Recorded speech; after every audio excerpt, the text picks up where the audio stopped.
Voilà, c'est notre dernier séminaire, donc cette année.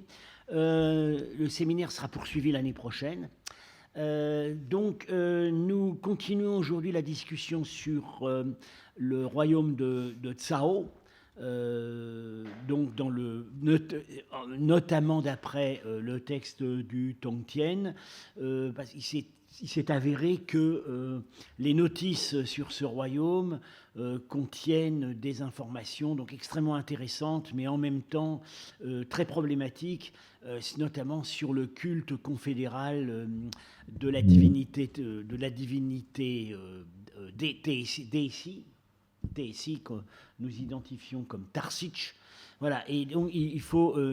Donc nous avons considéré que plutôt que de passer tout de suite à d'autres royaumes qui seront abordés l'année prochaine, il valait mieux continuer à analyser en profondeur les notices concernant Tsao. Okay, so today we continue our discussion on text 2, State of Cao in the Tongdian.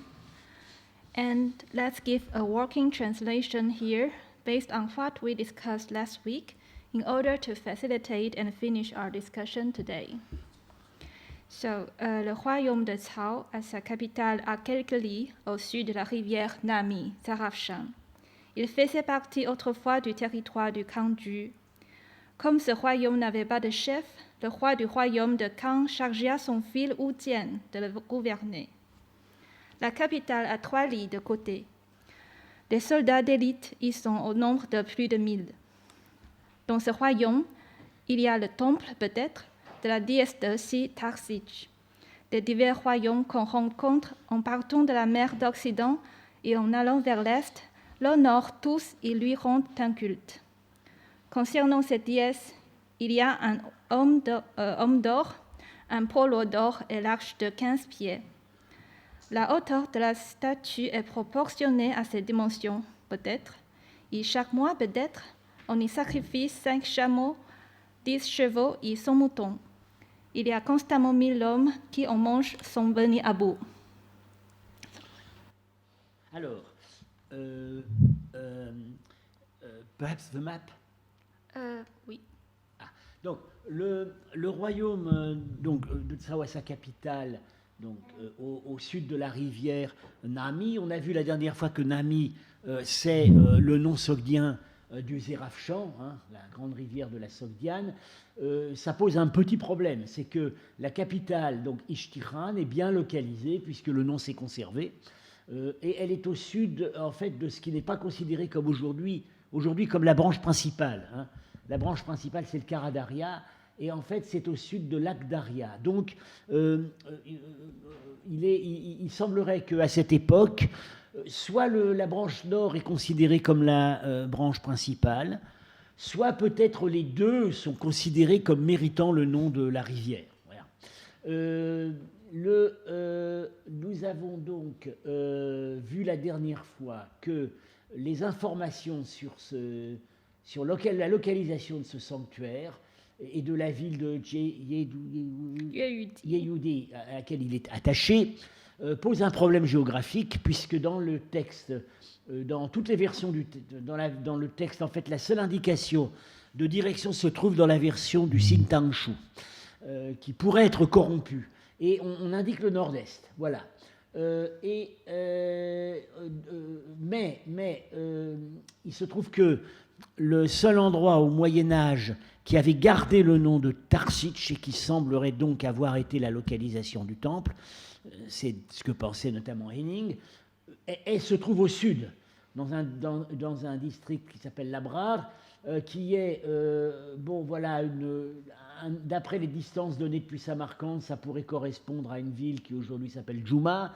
Et l'idée de Henning, c'est que en fait, ce district aurait pu faire partie du royaume de Tsao et pas du royaume de Samarcande.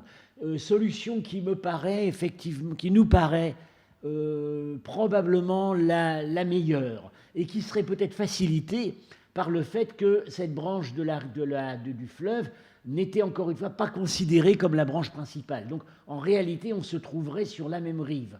Alors il y a des tentatives par des collègues archéologues pour chercher le temple vers le nord-est. Alors il se trouve qu'on connaît plusieurs sites archéologiques, pas plus ou moins bien explorés.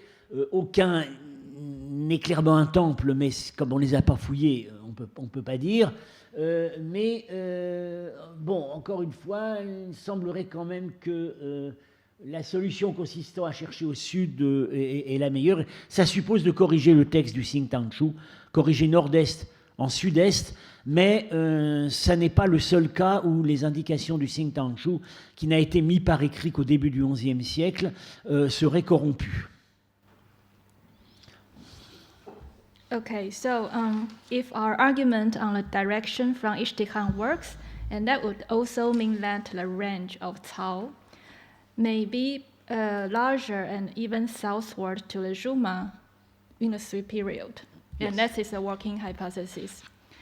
So now we tentatively give Akdarya in place of Zahafshan. And today we shall finish our discussion of the final paragraph. And this is the basic bibliography today, and more Chinese reports and catalog and papers. In fact, yesterday is my guru Zhang Guangda's 90th birthday. So during his visit in the Kyoto University in 2002 and 2003, he gave a lecture on Persians and Sogdians in Chang'an, capital of the Tang Dynasty. A diagram called Some Chinese Names of Early Iranian Drinking Vessels is provided as the figure 5 in his paper. And in his opinion, Polo is drinking horn. On the other hand, Professor Yu Xing, he agrees that Polo is a vessel, but in his opinion, Polo may have been named and classified by modern scholars as verre, bol, ou soucoupe, because they do not realize that those are exactly Polos in the eyes of Tang people, and his view is intriguing. Last week, I said that perhaps Polo ultimately came from Sanskrit patra, borrowed in Chinese probably to designate various kinds of vessels and utensils, except the alms bowl of Buddhist monks. In fact, there are two special Chinese characters specifically reserved for Buddhist alms bowl, bo, which were invented around the Han or Jin period. And Franz also mentioned that huge containers were installed in front of mosque for communal drinking of shorbat, a sweet drink, or soup kitchen. So to interpret Polo as a utensil or container is a plausible solution.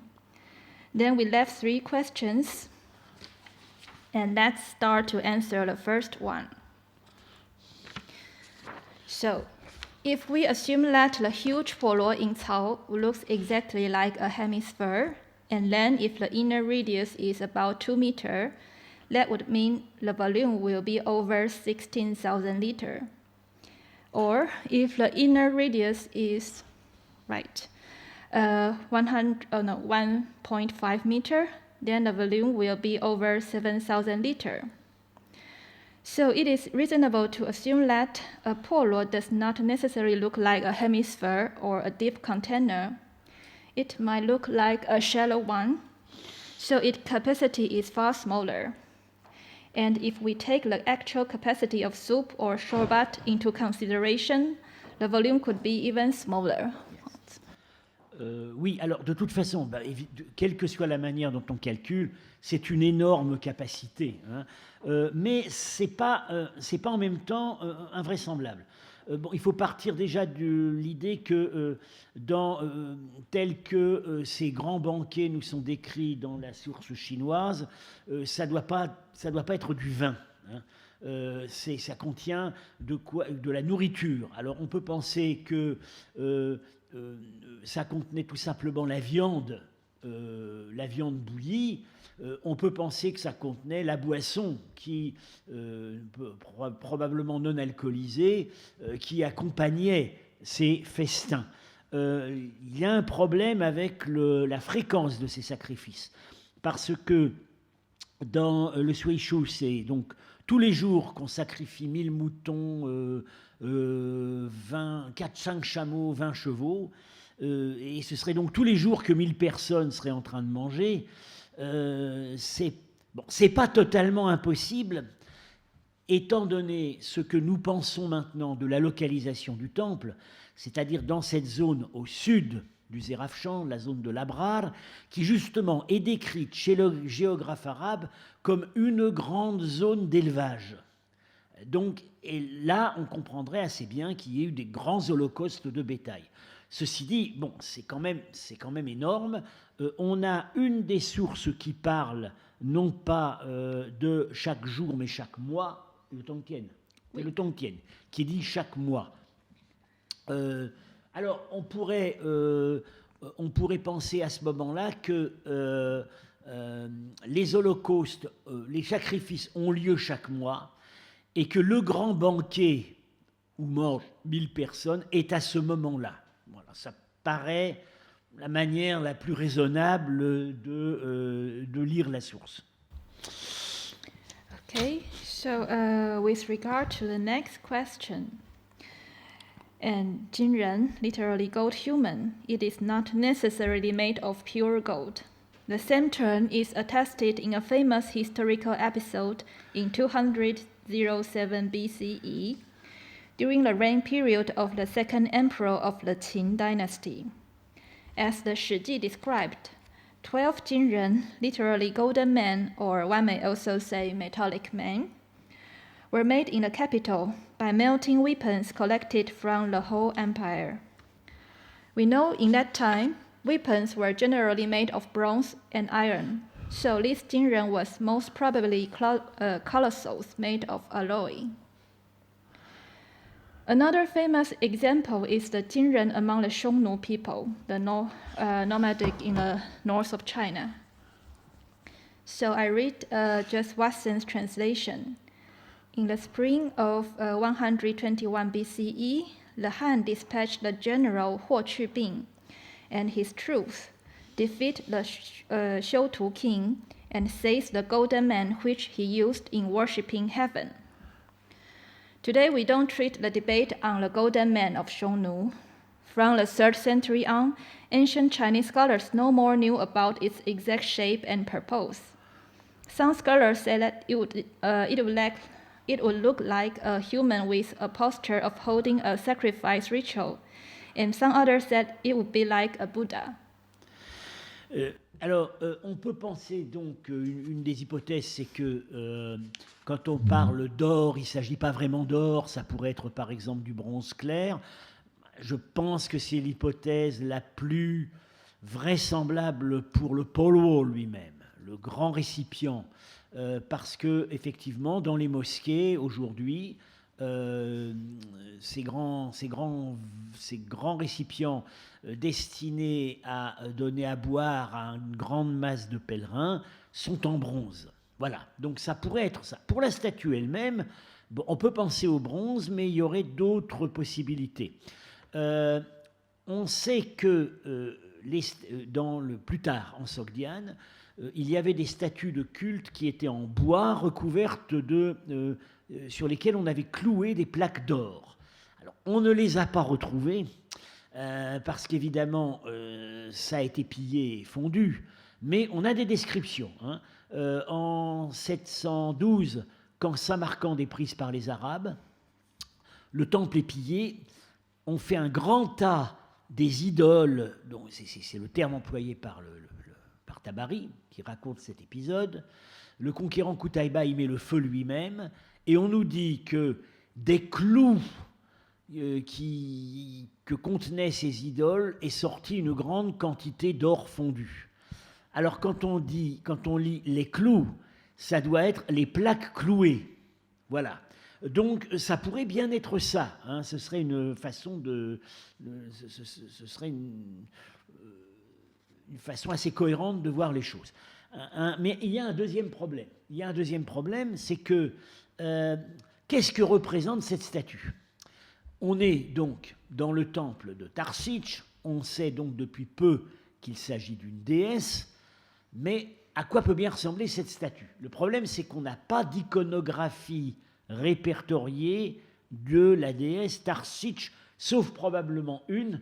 Perhaps you can show the Penjikent image. Did you insert it? No. Ah, ok. On l'avait vu la dernière fois, mais la fois d'avant.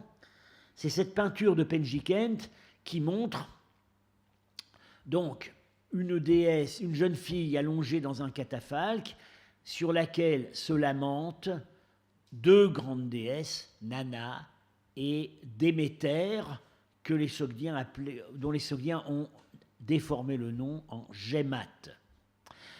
Il se trouve, on l'avait dit aussi, que dans l'onomastique, dans les noms de personnes, les trois noms, Tarsitch, Gémat et Nana, marchent assez souvent ensemble, si on les trouve dans les mêmes familles. Donc, voilà, on n'est peut-être pas obligé de penser que la statue représentait Tarsitch elle-même. Ça aurait pu très bien être une statue d'une déesse associée. Et on pense évidemment, Gémat, on n'en a pas non plus d'iconographie, à part sur cette peinture. Nana, en revanche, c'est la déesse la plus souvent représentée en sogdienne. Donc, on pourrait supposer que la statue était en réalité une statue de Nana, et les informateurs chinois n'ont pas fait la différence.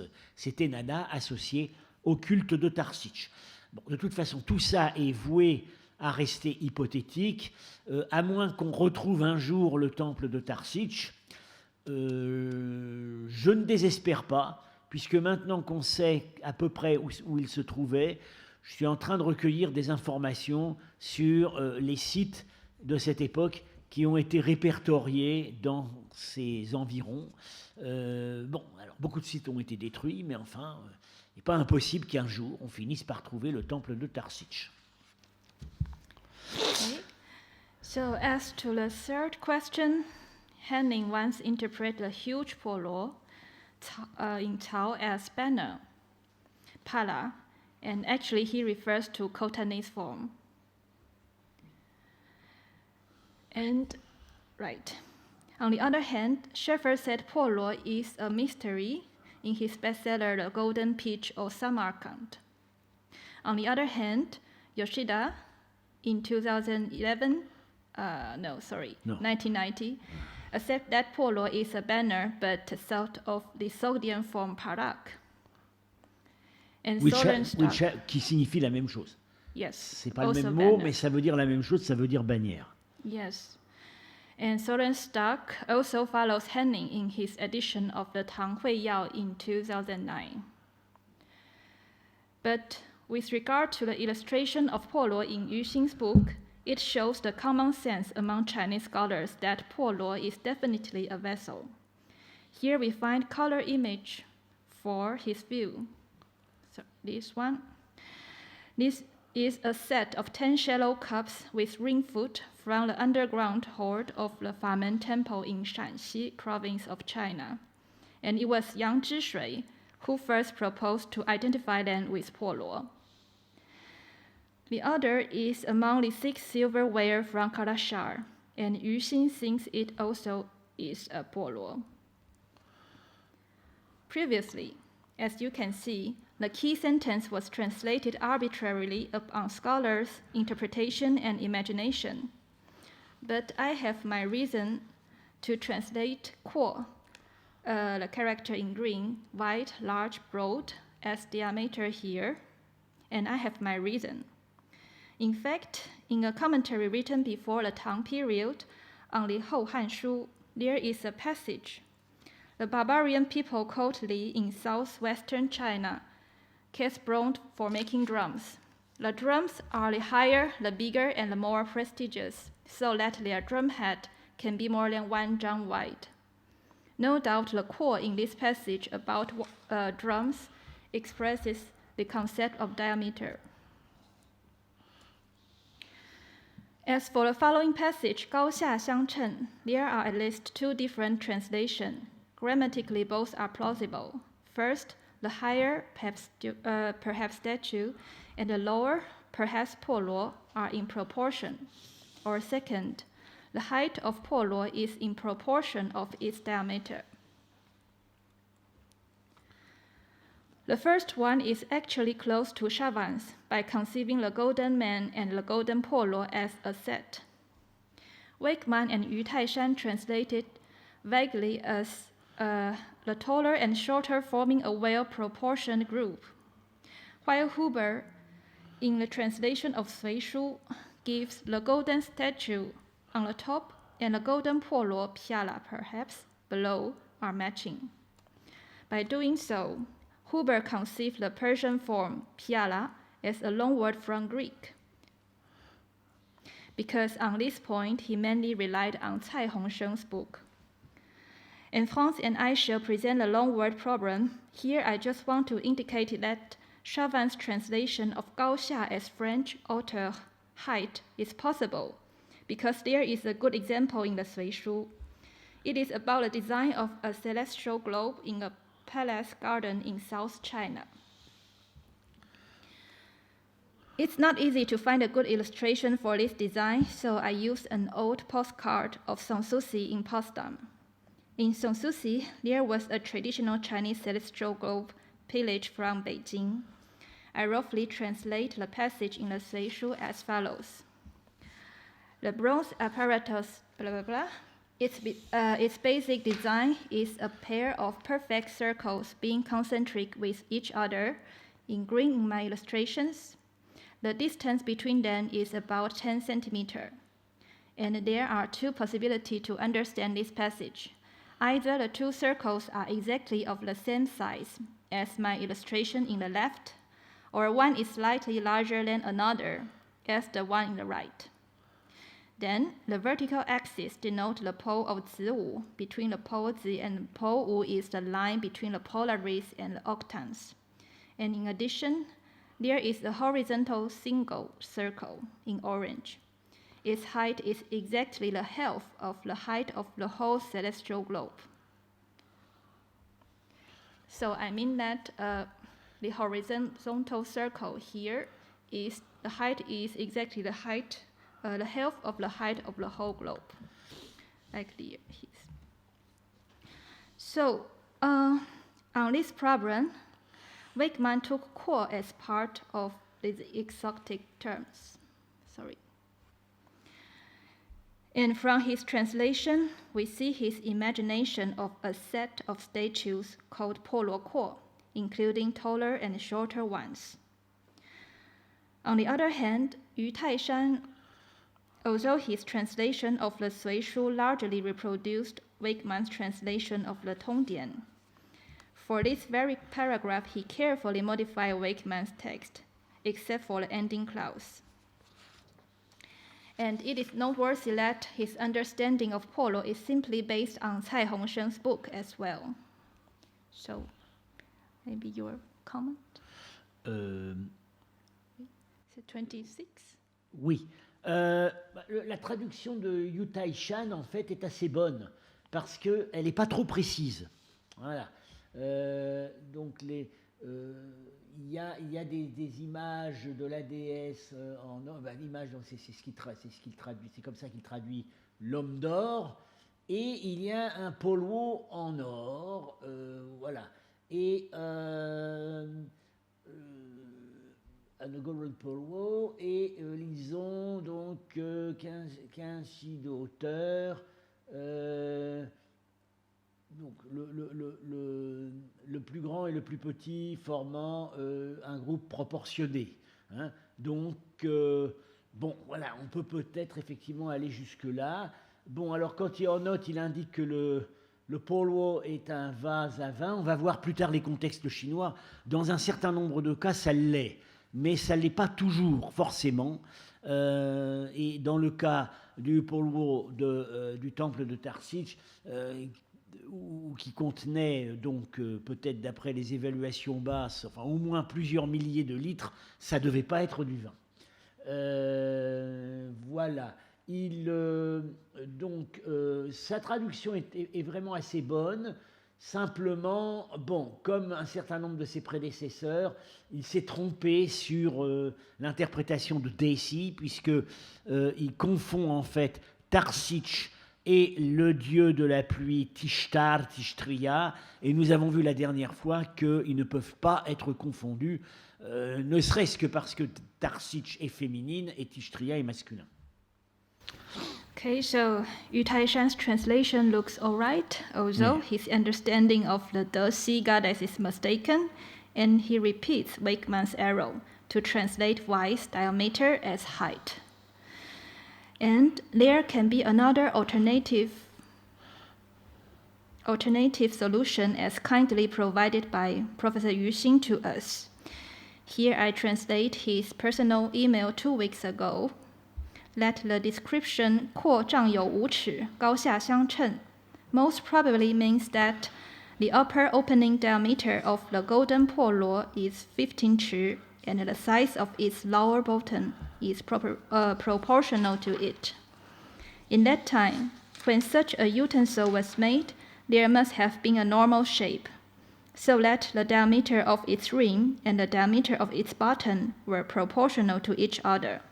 This is what the passage 高下相称 means. And Oui, voilà, donc ça aussi, c'est intéressant. Donc on aurait en fait 2 diamètres. Le diamètre de l'ouverture et le diamètre du pied. Oui. Mais le problème à ce moment-là, c'est que pour le pied, on a le caractère chinois qui veut dire hauteur. Oui. Ouais, ce qui pose quand même un problème, parce que si on a traduit le premier par diamètre, le deuxième ne peut pas être diamètre. No, the diameter is the green passage, and the upper or high is in turquoise, and the lower is in pink. Ah, ok. Right. Ok, oui. Donc, bon, voilà, les diverses possibilités.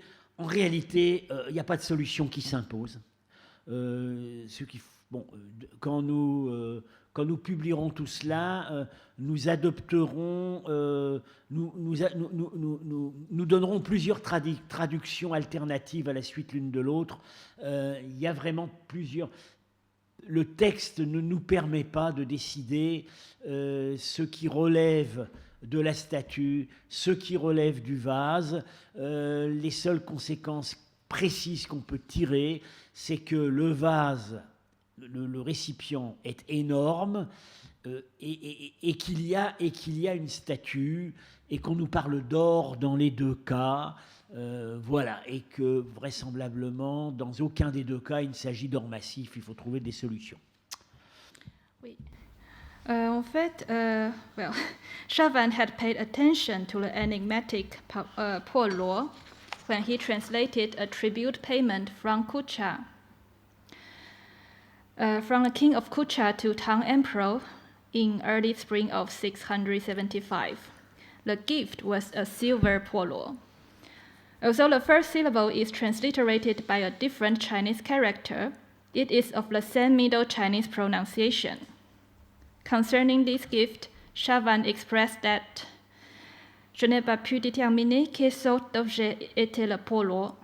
Nous trouverons plus loin, dans une des notes de l'article consacré à la Sogdiane, c'est-à-dire Ishtihan. Celui dont nous parlons, oui. Oui, un 破螺 d'or qui paraît être identique à l'objet énigmatique dont il est question ici. Et puis, Sylvain Lévy, when summarizing the history of Kucha and discussing the historical status of the Kuchian language, or the so-called Tocharian B language, did not translate 破螺 at all.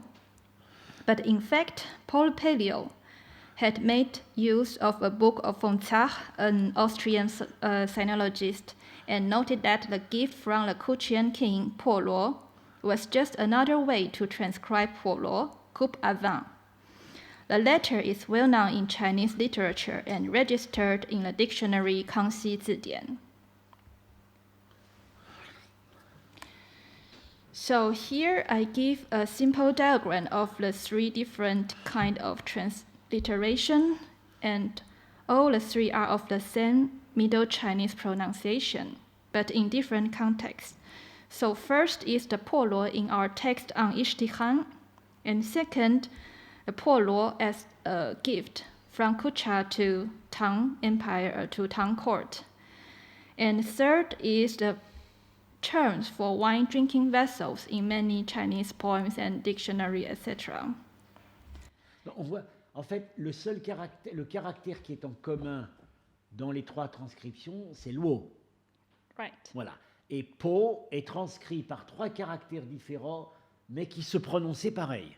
Yeah. Donc ça ne pose pas de problème s'il s'agit d'un terme originellement non chinois, mais retranscrit d'autres langues, parce qu'on a transcrit phonétiquement.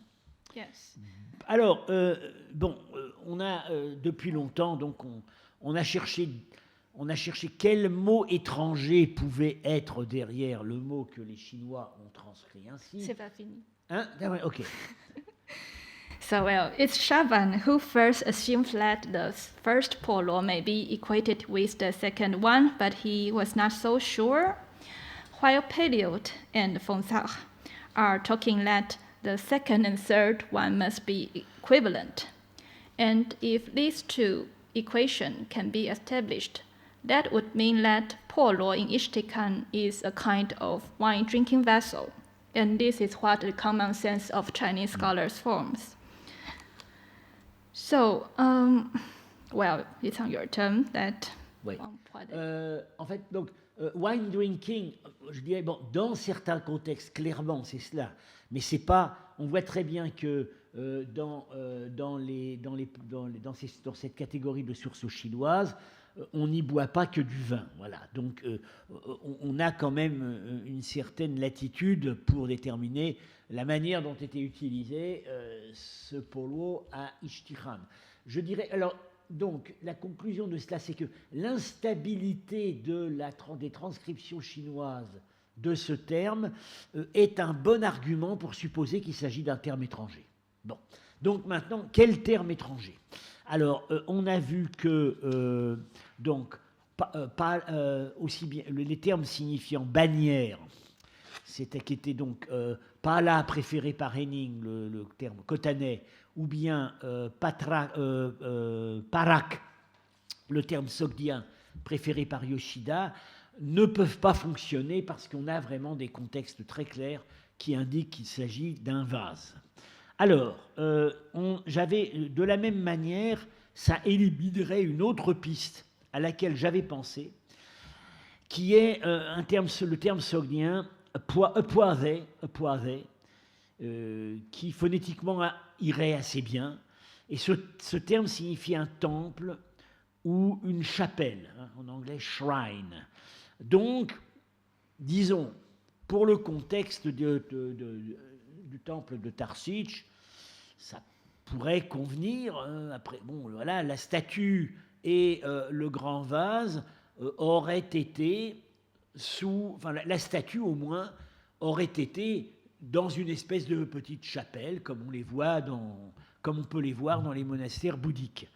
Mais alors, entre-temps, donc, ce terme sogdien, poisé, a été retrouvé en chinois, mais dans d'autres contextes, avec une autre transcription, par donc Martin Schwartz, qui en réalité a montré que c'est le terme qui est derrière le mot ba, utilisé, et Yoshida aussi est d'accord avec ça, le mot ba qu'on a déjà rencontré, utilisé à propos de Samarcande en 751 par donc le voyageur qui venait, le prisonnier de la bataille de Talas, qui est donc Tu Huan. Voilà, et donc là, en l'occurrence, il s'agit bien d'un temple, mais on voit qu'en chinois, ça a donné ba et ça n'a pas donné polo. Donc, argument supplémentaire pour penser que polo n'est pas une chapelle. Donc, poursuite de la discussion. So I have to add one more note that in fact now we can safely establish the equation between the first and the second, because in a parallel text in Tang Hui Yao, its Letter Lian Tongdian, we find the same paragraph about Ishtihan, but there the Po Luo is transcribed as this one. Exactly. And that means, well, at least in the eyes of Tang peoples, these two are of the same concept, Yes. or same term, right? So, in order to give you an impression of traditional Chinese drinking vessels, I choose the work of the pioneer Hamada Kosaku, father of archaeology in Japan and also president of Kyoto University around 1930s. So, traditional Chinese drinking vessels were divided by him into two categories: three-legged ones together with ring-foot ones for warm alcoholic drinks, and elliptical ones without foot for room temperature alcoholic drink. He noted that in medieval China, a new trend of cup types arose. Although his classification is outdated to some extent, he wisely indicated that those cup types may be resulted from the influences of Western cultures. So, Si je peux ajouter un petit commentaire, il avait vraiment eu la bonne intuition, hein, puisque cette forme de coupe, en réalité, les prototypes céramiques de ces deux formes de coupe se trouvent à Samarcande,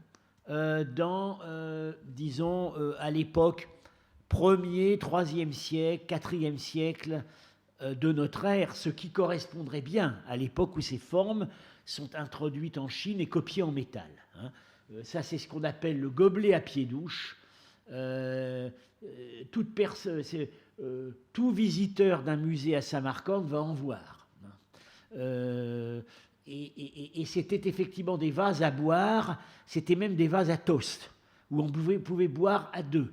J'ai trouvé la confirmation archéologique parce que dans ma fouille, j'en ai trouvé un avec en bas 2 noms de personnes sogdiens gravés.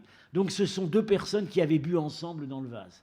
Et ici, c'est un type également de coupe qu'on a aussi à cette époque à Samarcande. Voilà, c'est une idée qui m'est venue là juste maintenant et qu'on retrouve après dans un certain nombre, dans certains vases sogdiens que nous mettons dans la catégorie jam et coupe à boire, qui semblerait peut-être avoir été traduite par Paulo. Donc vraiment, il avait eu les bonnes intuitions. So now we enter into the attestation of Paulo in Chinese literature. First is a famous poem by Li Bo, perhaps a native of Suyab. So I only read the first sentence translated by Jacob. So, dans un vase, Paulo actually, dans un vase d'or, le vin de raisin. And this poem depicts a luxurious scene of grape wine, golden wine drinking vessels, costly feast, and a young female entertainer from southern China near Shanghai. And here is another poem, also in 8th century. And here is my rough translation. With the harmony of lute and flutes, Chang boys and Hu girls sang in chorus. Roast whole of yak, stew of wild camel, excellent wine of Zhaohe, Turfan in gold polos. And this poem depicts exotic music and foods at a luxurious feast. Si je peux commenter, donc on a l'exotisme de deux côtés, hein. Xiang, c'est Chine, donc région de Shanghai, je crois. Hein, Chine du Sud, et Hu, c'est l'Ouest. Ça désigne Sogdien en général à cette époque. Donc on a l'exotisme du Sud et l'exotisme de l'Ouest. Et du point de vue gastronomique, on voit très bien que les produits mentionnés sont des produits également exotiques, hein. Bon, le yak et le chameau, alors Chao Zhong m'explique que ça se mange aussi en Chine, mais enfin, ici, clairement, c'est associé au peuple turc, au peuple de l'Ouest. Et le vin de Turfan. Donc ici, on a, disons, une surcharge de notation exotique. Yes, and I would say that Chang is a people more closer to Tibet and to today's Qinghai. So Ah, actually, ok. it's Ah, in Xi'an, the c'est south. pas Shanghai. Ah oui, c'est encore, c'est l'ouest alors. Yeah. Voilà. So, and another attestation, it is from the biography of Zhu Ting, and he was a talented officer with sticking fingers. So, the Shenwu emperor of northern Qi dynasty held a banquet for his bureaucrats. Then a gold polo was lost among their seats. Dou Tai, a high-rank officer, made all the ones who drank wine or beer take off their hats and found it on Zhu Ting's hair bun or coil. And these texts show that polo can be hidden in one's hat, and in northern Qi period, man's hat was not big. Voilà, donc ça peut être petit. And again, another attestation in Tang period is a tale about the Tang court. So in the Kaiyuan period, the Emperor Xuanzong played a drinking game with his dignitaries. Its role was to do a funny thing when saying a term in calendar. And Gao Lishi picked up a big piece of meat and placed it into Huang Fanchuo's mouth, saying, "Today it is good for blocking a hole."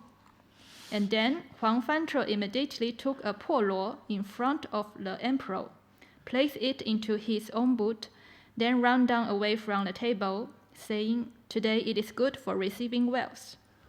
And this would mean that the emperor's polo was not big, it could be placed in a boot. Ouais. On supposera quand même une botte qu'on avait enlevée.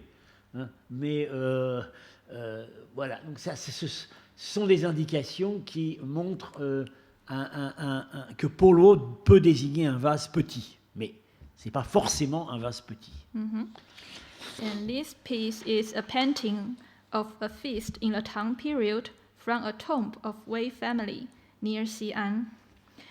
And here I try to remark these things that could be drinking vessels in their hands.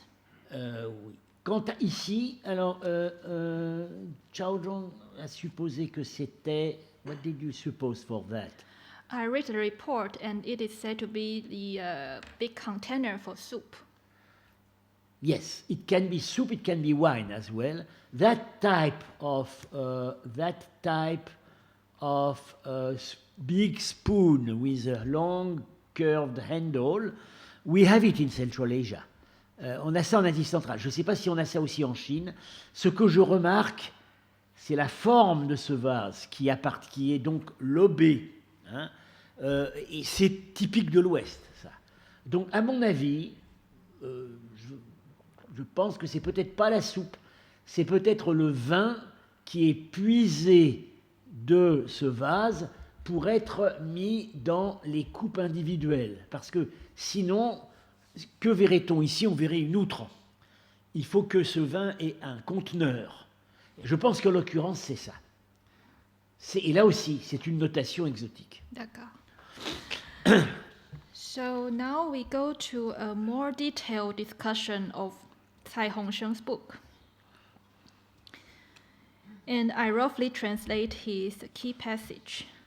According to the research of a specialist in Sogdian studies, this word, polo, is from Iranian padrot, Sikh, which seemed to mean bowl.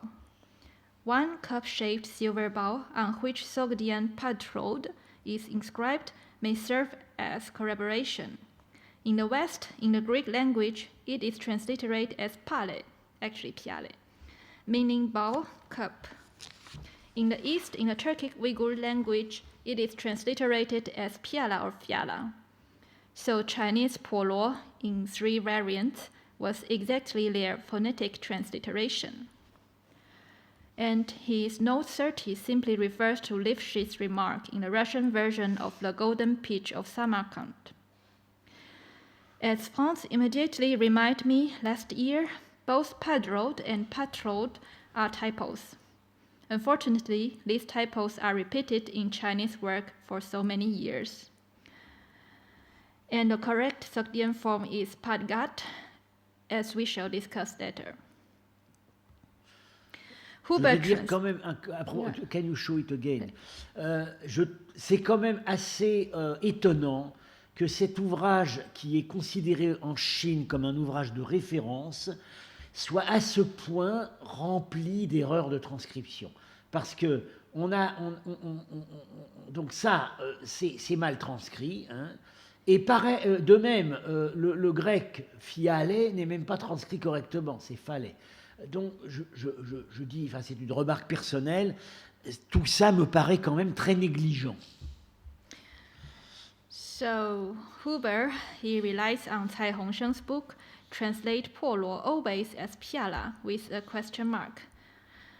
But actually, Cai's argument is based on an imperfect understanding of Lipschitz. Etienne de la Vessière found a Russian translation of Schaeffer, and then Franz and I identify Lipschitz's remark. His remark well expresses a popular view in that time, that Sogdian and other Iranian words for cup is related with Greek word piale.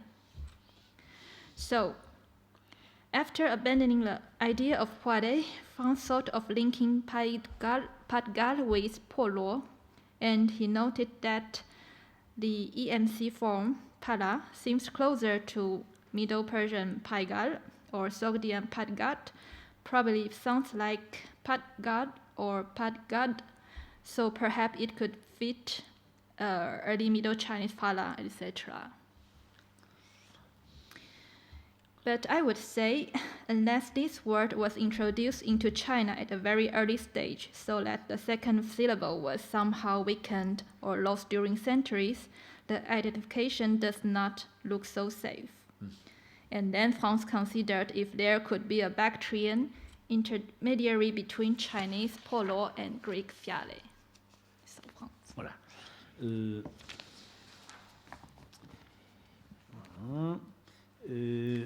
Donc voilà, c'était un des stades de ma réflexion.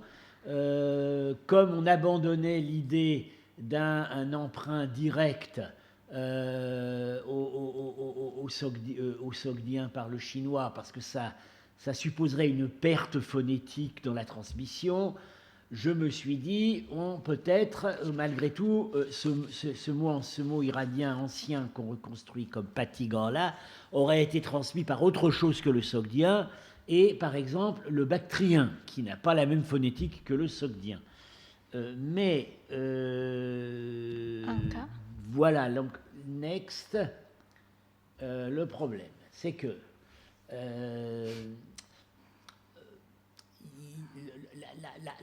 la comparaison entre fiale et paigal et polo se heurte à vraiment des difficultés. Si on suppose, comme on l'a supposé parfois, que le grec fiale est un emprunt à l'iranien, ça ne marche plus, parce que en fait on l'a en mycénien. Donc ça ne peut pas avoir été emprunté à l'iranien. Alors, donc, abandon de la piste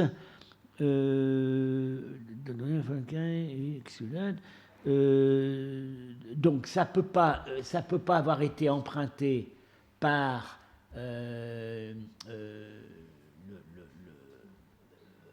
par le grec à l'iranien, mais alors bon, est-ce qu'on pourrait supposer l'inverse, c'est-à-dire une transmission encore une fois, une transmission du grec par l'iranien en supposant autre chose que le sogdien, les deux candidats possibles étant le bactrien ou le tokharien. Yes. Et ça n'a pas l'air de marcher non plus. Oui. Well, I'm not specialist of Bactrian, but I study Tocharian, and I do not see any Tocharian words immediately related to fiale. Theoretically, there can be other candidates for polo, I would say. For example, Sanskrit patra or patraka, any thin leaf or plate of metal or gold leaf, such as the famous copper scroll discussed by Gutenmetzer, besides other meaning. And the second candidate is patra, bow, etc., and with many other Indic forms. And both words were borrowed into Kuchian, Tocharian B. The first became Kuchian patrak, metal plate, and the second became Kuchian Padro, alms bowl, begging bowl. But I don't think either of these Kuchian forms could have been the immediate origin of Polo, because first, the Kuchian Padro, alms bowl, seems to be a very Buddhist term reserved for alms begging. And the second, Pino indicated that the Agnian or Tocharian A word for paper sheet is patrak. And I think he is right. So in other words, in the society around Kucha and Karashar, Sanskrit patra and patraka, this first word, would have denoted the material that can serve as writing media. So, while the meaning of the second candidate, patra, for a look idea for our question, we may have to track the way of borrowing through other languages, for example, Gandhari, Sogdian, Bactrian, and or another. And then Okihara Hirotoshi reminded me that a foreign tr can be transcribed by L in Middle Chinese. For example, Maitreya, or a non-Chinese form of it, was transcribed into Mile, Milek in Chinese, in Middle Chinese. And here comes the comment from Nicholas, right? So Voilà, Nicolas Sims-Williams. On a soumis à Nicolas Sims-Williams l'hypothèse bactrienne. Il nous répond, il n'y a pas de forme bactrienne attestée, pouvant correspondre à Padrad ou à Fiale. Et Benveniste avait déjà montré que très vraisemblablement, ce sont des mots qui n'ont rien à voir l'un avec l'autre, et que, en fait, on retrouve Padrad attesté en sogdien. Le plus tôt, c'est par les anciennes lettres au début du IVe siècle, serait l'origine donc du persan Piala, qu'on avait auparavant rattaché à Fiale. Non, en réalité, ça n'a pas la même. L'étymologie maintenant de Piala à partir de Padrad, Patigala, exclut que ça ait été emprunté au grec. Donc, finalement, au bout du compte, il considère que l'hypothèse sur patra semble phonétiquement la plus plausible. So this is how we derive the diagram that we already showed last week. And in fact, this discussion involved more phonological and paleographical discussion, as we shall discuss in our joint paper. And here I just give my point among the many complicated discussion. So we know that there are many forms in different language in Central Asia about the long word patra as the baos, or especially bao baos in Buddhism. But I think I pay attention to Benveniste note that the Sanskrit R or Khotanese L may be somehow transcribed Prakrit D or Sanskrit T. And he just used the example of Pala, Bannière, or Banner. And then I also pay attention to Barrow in his grammar of Nia Prakrit. And he also mentioned a phenomenon that Khotanese L may stand for Prakrit D or Sanskrit T. So I think as long as we may assume that there is a change from T to T or retroflex D in Nia Gandhari or in another language around the Pamirs or the Tarim Basin, for example, Kucha Gandhari, we don't know, then it is possible to assume that Sanskrit patra could become pala in early Middle Chinese, as well as Sanskrit Maitreya, Bactrian Maitrak, became early Middle Chinese Milek on their way to China. Alors, j'ai une question à propos de les intermédiaires possibles. Gandhari. Alors, il y aurait on peut supposer aussi un intermédiaire khotanais. Sauf qu'on n'a pas actuellement la forme en khotanais. We don't have it. No. But it might it might have existed. The phonetic change is Yes, possible. yes, because culturally, it would be quite attractive, because there were quite a number of cultural terms were transmitted from Khotanese to Middle Chinese, but it's just a hypothesis at the moment. We don't have it in Khotanese, but it is a possible candidate. Yes, I mean that for the meaning of alms bowl, both in the hand of the Buddha, Hyotoshi told me there are two attestations in Zambasta, Khotanese Zambasta, that it gives the form as patro or patro. But now we are taking about perhaps another way on the name of drinking vessel or cup or, Yes. or a more generic term. So I just said that while the phonetic change is possible, but not necessarily in Khotanese, Okay, nor necessarily in Chinese. We don't know. We have to okay. find out.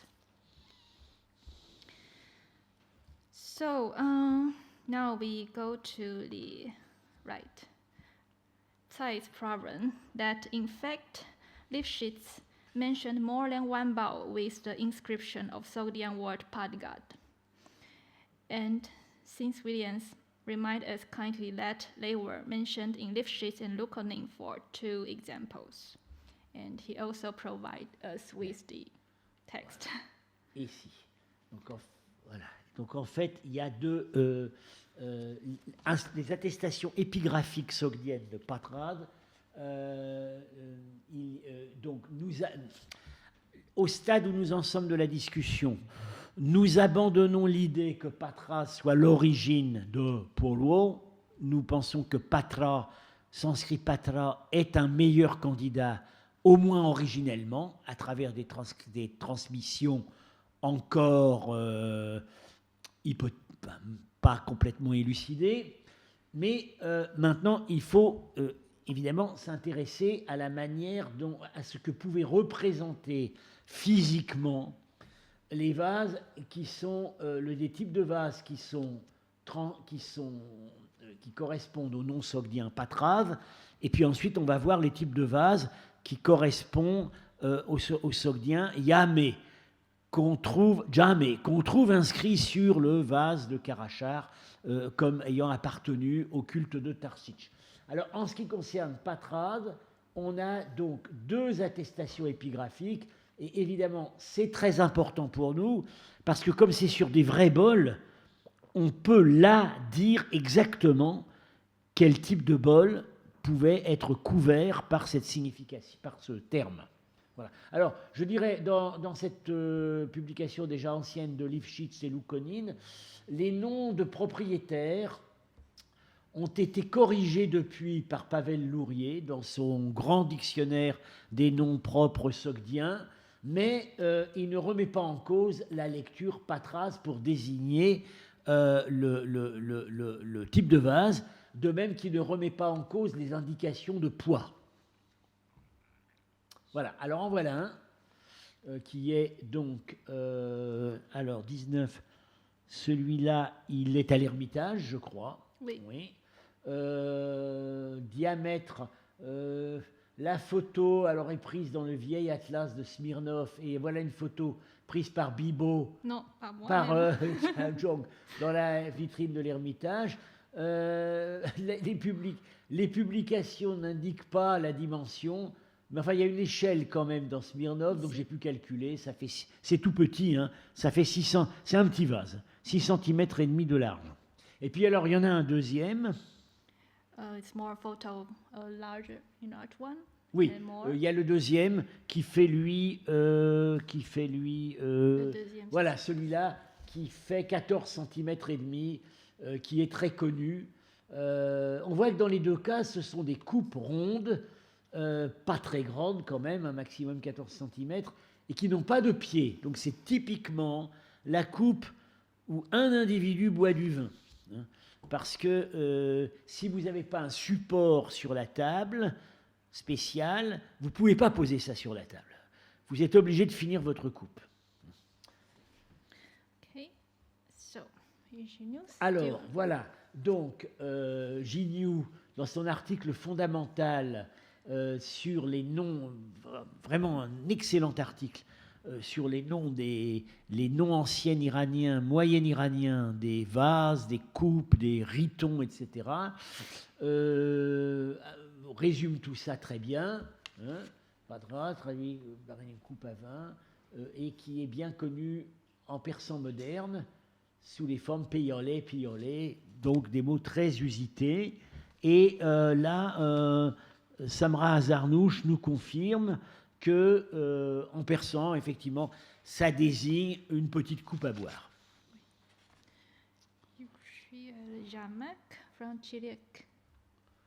Alors, voilà. Maintenant, l'autre terme attesté épigraphiquement, c'est le terme persan actuel jam, jamag en moyen perse, et en sogdien, bon, ça devait se prononcer jamé. Alors, on en a deux. Celui-là a été trouvé donc à Tchiliek. C'est l'un des. Enfin, c'est ce site au nord-est, au nord de Samarcande, où certains ont pensé que peut-être se trouvait le temple de Tarsitch, mais nous ne croyons plus à cette idée. À diamètre 16 cm,2. Et là, donc, on a l'inscription qui indique le type de vase. Je vous fais remarquer, à propos de la peinture de tout à l'heure, la forme, hein, en lobe, typiquement sogdienne, et qui pourrait bien être le vase qu'on voit sur ce banquet. Hein. Donc ça, c'est celui de Tchiliek. Et alors, il y en a un autre. Donc l'autre, c'est le vase de Karachar, qui, là, est très intéressant pour nous, puisque il appartient donc à la gardienne du trône de Tarsitch, donc c'est du mobilier de temple, et cette femme se trouve être la fille d'une femme qui s'appelle Gémat, donc ça nous indiquerait, je pense qu'il s'agit d'une famille de prêtresses héréditaires, et ça nous donne un lien onomastique entre Gémat Déméter et Tarsitch. Hein, c'est une partie de notre argumentation. Diamètre 16,2, exactement comme le vase de Tchiliek. Alors, je rappelle que du point de vue de la restauration, je pense qu'on a créé une monstruosité, parce que j'ai jamais vu un vase comme ça. Je pense que tout simplement, on a combiné, il ne devait pas avoir la partie inférieure de celui-là, et je ne sais pas comment ça a pu se faire, mais on a combiné deux vases en un. Mm-hmm. Mais il n'empêche que l'inscription est authentique. Et le diamètre d'ouverture, ce qui compte pour nous, est authentique aussi. Alors, évidemment, là, on ne peut pas être sûr qu'il y avait un pied, mais bon, voilà. Celui-là étant le frère de celui-là, il devait y avoir un pied dans les deux. Next. Alors, voilà. Alors, il faut savoir donc ce terme jamag, on le trouve sur des vases qui font à peu près 16 cm, mais contrairement à Padgad, qui est vraiment, semble dans tous les cas connu, associé à des petites coupes rondes à boire, jamag semble un terme moins précisément défini, parce qu'on a des contextes où c'est petit et des contextes où c'est très grand. Donc, donc dans l'article de Gignoux, on voit que c'est une petite coupe qui peut être utilisée dans le culte, mais dans l'anthologie de Zarspram, texte Pélévi, on voit que c'est très grand, hein, un jamag en fer, qui correspondrait vraiment là à ce type d'utilisation. Et je continue à penser que ce passage, c'est ce qui nous rapproche le plus de la description du banquet collectif au temple de Tarsitch, parce que c'est la même chose. Hein. Les pauvres, on peut penser que les 1000 personnes qui sont invitées à manger dans le temple au moment des sacrifices sont plutôt des pauvres. Bien, c'est pareil ici, c'est la fonction charitable des temples. Auteur d'un cheval, bon, il ne faut pas non plus penser que c'est... Alors aujourd'hui, on se dit, oh là là, ça doit faire un cheval, ça fait 1,80 m de haut minimum. Bon, il faut savoir quand même qu'en contexte sassanide, un cheval, ça fait 1,50 m au garrot. Donc, on arrive à des proportions qui sont celles de ce vase en bronze de la mosquée de Hérat. Alors, voilà, j'ai fait une récapitulation des indications qui semblent associées, qui sont associées à chacun des trois types de vases que nous étudions, c'est-à-dire moyen perse, Pélévi Paigal, Sogdia Padrav, Yamak, disons, ça devait se prononcer Jamag et ici ça devait se prononcer Jamé, et notre Polwo. Alors, qu'est-ce qu'on trouve? Pairaz, dans les deux cas connus, c'est petit. Jamag, taille variable. Polwo, on voit aussi, d'après les contextes chinois, taille variable, puisque ça peut se cacher dans un bonnet, mais que dans le cas de notre temple, c'est très grand. Bon, alors, maintenant, le Paigal est rond. Pour Jamag, on ne peut pas dire. Les cas connus de Paigal, il n'y a pas de pied, donc c'est vraiment la coupe qu'on tient à la main. Et là, par contre, dans les deux cas connus inscrits, il y a un pied. Donc, je dirais, Paigal, usage individuel. Là, à partir du moment où il y a un pied, ça peut être posé sur la table. Donc, un usage peut-être plus collectif. Voilà. Et pour Polo, certain usage collectif aussi, d'après la description du temple de Tarsitch.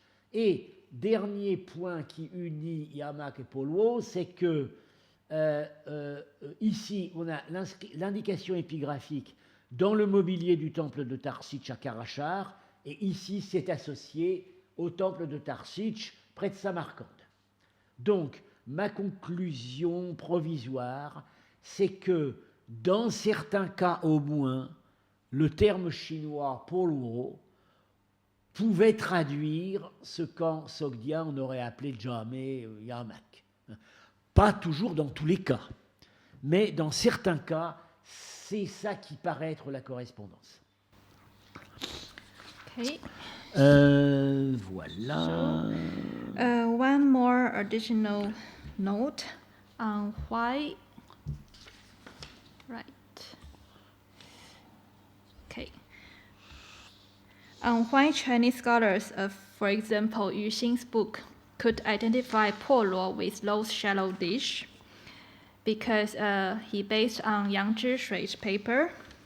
And in her paper, she paid attention to the inscription about the list of the treasure preserved in the hoard of the Famen Temple or Ashoka Temple near Shanxi, near Xi'an city. So in this inscription, there is a passage about the 10 pieces of little Polo, Polo Zi Yishimei. And she identified the 10 pieces exactly with these 10. And this is what Yu Xing selected as an example of Polo.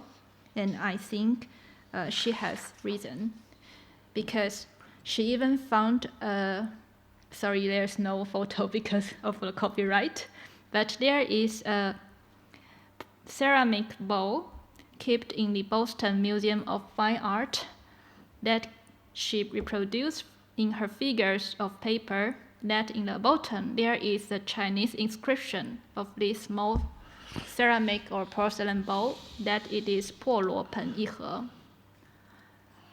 So here we see the identification of the actual utensil together with the name 破罗. And I think it is a very strong reason that one can somehow identify this shape of bowl with 破罗. So we go to the next. That in the last report about Wilcock, Shijun Tomb, in this scene, there are all kinds of shapes of drinking vessels. Ouais. So in fact, this is a very complicated problem. Oui, mais en fait, bon, on reconnaît quand même. Moi, je dirais ça avec le pied assez large, moi j'appellerais ça polwo et en sogdien jamais. Hein. Plus petit ici, ça pourrait peut-être bien être paégol, la coupe à boire, bien. Dans certains cas, on a la corne à boire, le riton. Hein. Bon, évidemment, c'est pas très, vu l'échelle, c'est pas très très précis. Et en plus, je dois dire que sur ce tombeau de Wilka, que Shijun, la pierre est pas d'une bonne qualité. Et donc, je l'ai vu plusieurs fois dans la réalité.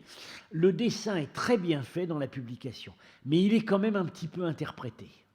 C'est pas toujours, ça peut correspondre à des choix de l'archéologue ou du dessinateur. C'est pas forcément exactement ce qu'on a sur la pierre. Alors, pour conclure, puisque donc Zhang Xingqiang avait publié un tableau complet des formes de vases chinois avec l'équivalent supposé des noms iraniens, il faut peut-être revenir sur l'ensemble de la question de la terminologie des vases iraniens. Alors là, pour ça, on a donc l'excellent point de départ, c'est l'article de Gignoux, et on voit en fait que on a 5 noms, pour lesquels à chaque fois on peut faire des hypothèses précises. On a la coupe allongée, la petite coupe ronde sans pied, le jamag qui paraît être un terme plutôt donc assez large, et le riton, donc la corne à boire, pour lequel on a en fait 2 types et 2 noms. Il y a le riton en forme d'animal et le riton qui est simplement une corne. Et il se trouve que on sait maintenant, grâce à des articles de Melikian Shirvani, qu'ils avaient un nom pour chacun des 2. Alors, je reprends donc dans l'ordre. La coupe allongée. Alors, on ne l'a pas vu actuellement, on ne l'a pas vu dans notre discussion parce que c'est pas un candidat possible pour le polwo, mais donc cette forme de coupe allongée qui parfois a des lobes, parfois n'en a pas, c'est très fréquent dans l'argenterie sassanide. Ça se retrouve aussi en sogdiane. Le nom Pélévi, on l'a, c'est Makog, qui veut dire ça, le bateau. Et on l'a sur un vase, publié au Japon. Alors, ça a été emprunté en arabe, en arménien, et dans les 2 cas, en arabe comme en arménien, l'un des sens donnés par les dictionnaires, c'est coupe à boire. Alors, en persan, le mot a perdu ce sens de coupe à boire. Il a continué sous la forme makoub, et qui veut dire simplement un bateau. Et quand il s'agit de la coupe à boire, le nom a été traduit, en fait. On a trouvé un équivalent, kashti, qui veut dire un bateau, en persan. Donc, le vase, le bateau à vin, ou simplement kashti, le bateau. Alors, la chose était attestée aussi en sogdiane, puisqu'on a des exemplaires sogdiens, et on en voit dans la peinture sogdienne. On n'a pas encore retrouvé d'inscription sogdienne sur ce type de vase, mais mon hypothèse, c'est qu'en sogdien, ils appelaient ça aussi bateau. Et le nom sogdien pour bateau, c'est Nawa. C'est pas Mako, c'est Nawa. Donc ça devait être ça. Alors la petite coupe ronde, ça on l'a vu, pas grave. Donc là, ce que j'ai indiqué ici reprend ce qu'on a déjà dit, attesté par des inscriptions sur 2 petites coupes de l'Ermitage. Alors l'emploi est confirmé dans les textes sogdiens chrétiens, ça désigne le calice de la messe, donc c'est petit. Et puis on a l'ancienne lettre 4, où le correspondant fait une plaisanterie. Si tu m'avais envoyé du vin, j'aurais même pas pu trouver une coupe là où je suis. Donc évidemment, s'il dit ça, c'est qu'il a en tête des petites coupes pour boire un verre d'eau. On ne peut même pas trouver une petite coupe pour boire un coup. Voilà. Donc ça confirme qu'ici il s'agit d'un petit vase. Correspondant P. Lévy, pas égal. Qui a donné Pialet, c'est pareil, c'est petit. En Pélévi, pour le Pélévi, c'est pas attesté sur les vases, mais on l'a vu que ça l'est en sogdien. Donc et voilà, on abandonne tout lien maintenant avec le grec fialé. Ça peut pas, grec fialé, ne peut pas avoir emprunté à l'iranien puisque ça se trouve en mycénien. Et puis dans l'autre sens, on a vu que ça ne marchait pas non plus. Alors, numéro 3, c'est Jamag. Donc je reviens là-dessus, ce qu'on a déjà vu. Terme générique plutôt mal défini, pouvant désigner des vases ronds de tailles diverses, avec ou sans pied. Hein. Attestation épigraphique en sogdien, le vase de Karachar et un autre que nous avons vu. Dans la littérature Pélévi, ça peut être petit, ça peut être grand. On a vu ce texte donc, où ça désigne un grand récipient. Et donc, le fait que ce texte qui parle d'une utilisation pour des consommations collectives dans un temple, et également le fait que l'inscription de Karachar associe le vase au culte de Tarsich, puisqu'on indique que ça appartient à la gardienne du temple, à la gardienne du trône. Donc, c'est la vaisselle sacerdotale. Me permet de penser que Polwo, qui en contexte chinois est lui-même associé à des vases de tailles très diverses, dans certains cas au moins, devait traduire le sogdien Yamak. Alors, nous continuons avec les ritons, que nous n'avons pas vus parce qu'ils sont pas un candidat donc, pour ce qui est décrit dans le temple de Tarsich. On n'a pas de vase iranien où le nom pas de riton où le nom du vase soit inscrit dessus. Mais on a des descriptions littéraires. Alors là, on a d'excellents articles de Melikian Shirvani, et il a montré qu'il y avait deux termes différents, correspondant à deux formes différentes. On a takog, racine tak, versé. En Pélévi, le dictionnaire traduit drinking vessel, mais Melikian a bien montré qu'en persan, c'est le riton en forme d'animal. Parce qu'on a des poèmes qui nous parlent du takog qui a une forme de taureau. Bien. Et on a un deuxième terme, balog. Alors celui-là, on l'a seulement en persan, et ça désigne le riton corde, sans forme d'animal. Gignoux pensait que c'était d'origine arabe, mais Melikian a proposé quelque chose qui me paraît plus convaincant. Les vieux dictionnaires transcrivent comme palog, et on a un verbe pala et paludan, la racine c'est pal, qui veut dire filtrer, décanter. Et c'est exactement à ça, c'est l'une des fonctions du riton. C'est une corne courbe, on verse un vin troublé, et le dépôt va se déposer au fond de la corne. Donc le buveur boira du vin pur, du vin décanté. Voilà. En tout cas, bon, vu la manière dont c'est utilisé, ça ne peut pas être à l'origine du chinois Polwo, et de toute façon, oui, balog pourrait ressembler à Polwo, mais vu l'usage, ça ne peut pas être ça. Et donc, je crois que nous concluons avec le tableau publié par Zhang Wangda. Je dirais, voilà, il aurait pu, mais il ne connaissait pas l'article de Melikian, il aurait pu dire que ça, c'était le takog, hein, le riton en forme d'animal. Il s'est trompé là-dessus, puisqu'il s'agit donc de la simple corne à boire, qui est donc le balog. Non, il a compris il savait qu'en persan c'était le balog. Ça, il a bien compris, il a bien fait le rapprochement. Mais là où il s'est trompé, c'est que il y a vu le même mot que pas égal, et on sait que c'est pas le même. Voilà. Pour ça, il s'est trompé. Pour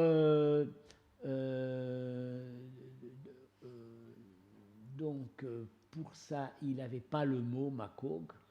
Donc, son tableau est partiellement vrai, en ce sens qu'il a bien retrouvé, par l'article de Melikian, le nom persan de cet ustensile, mais il a fait une confusion avec un autre type de vase. Je crois que là, nous pouvons conclure. Oui. Voilà. Alors, donc nous avons fini notre série de 9 séances.